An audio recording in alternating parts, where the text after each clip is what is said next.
what is needed for that?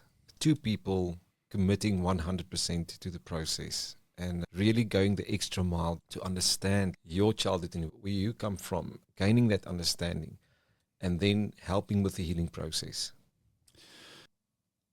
If I can put it in its simplest way, what do people need? Let me just come back. Why is it not working? If this is set up and if this is so important, if it's life itself, if connections are being, why is it not working? It's the lack of tools. It is not that we are paired with the wrong person. I want to make the radical statement, and some people's not going to like what I'm going to say now, but you can't fall in love with the wrong person. Falling in love, just looking at our body, our neurobiology, our brain, to trigger the brain to release the endorphins, to fall in love, to feel attraction. It's so complex that you can't fall in love with the wrong person. So it's not the wrong two people. It feels like the wrong person. And it makes sense because I don't like talking, you talk all the time. I don't like feelings, you cry all the time. So it makes sense that it feels wrong. But it's part of that bigger agenda. It's not the wrong two people. It's not that we don't love each other anymore. It's a big reason why couples struggle with love and relationship is a lack of tools. We don't know how. If you ask me, what do we need? Is tools. We need skills. And the skills that we need is primarily around the art of connection. We need to learn how to connect. It's kind of sad.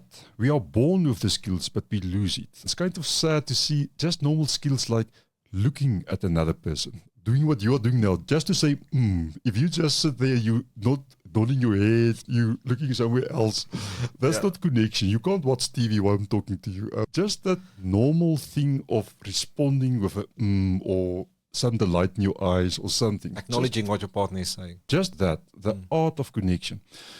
People don't know that. They have lost it. They watch TV, they... On their phones. The other one is talking, no one is listening. I'm coming back home, I go direct to the TV or to my computer. I'm not even greeting you. We wake up in the mornings, we don't even look at each other.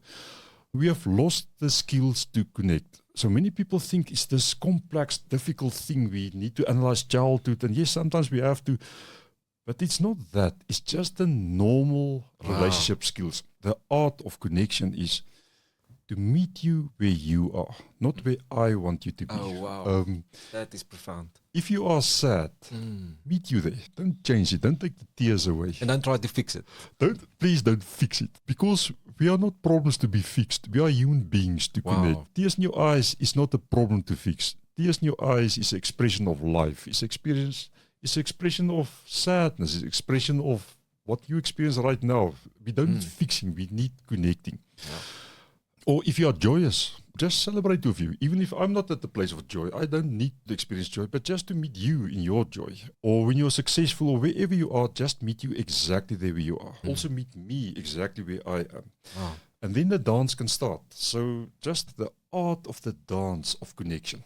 Connection is not a recipe. You can't wake up in the morning, brush your teeth, comb your hair, say good morning, and have breakfast together. You have done everything now you're connected. Yeah. It's an active dance to be conscious about each other, present with each other.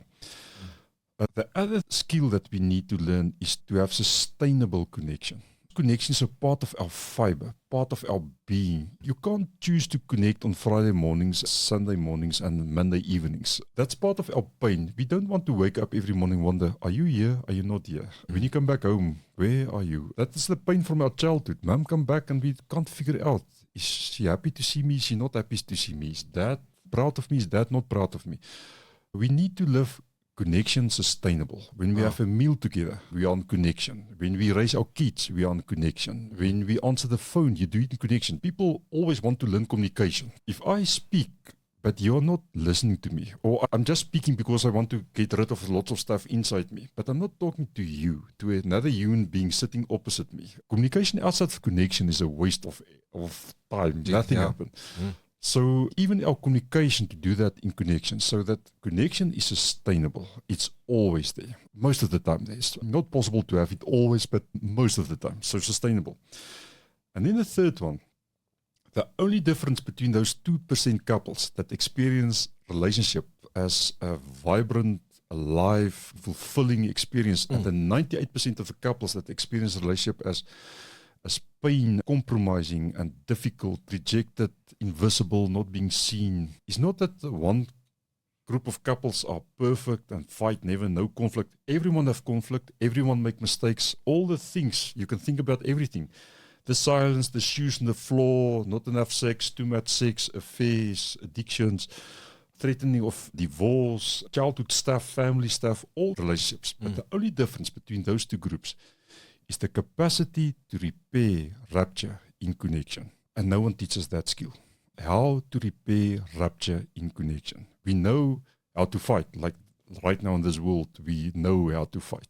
We know how to make war. We know how to ignore each other. We know how to cope. We know how to live for days and days, just behave and just ignore each other. But we don't have good examples in this world how to repair.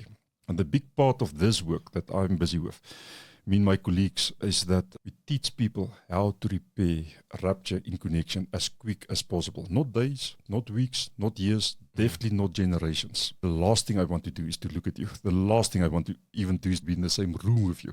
I don't want to listen to your story again on that place, to sit still and with curiosity and availability to sit, let's repair.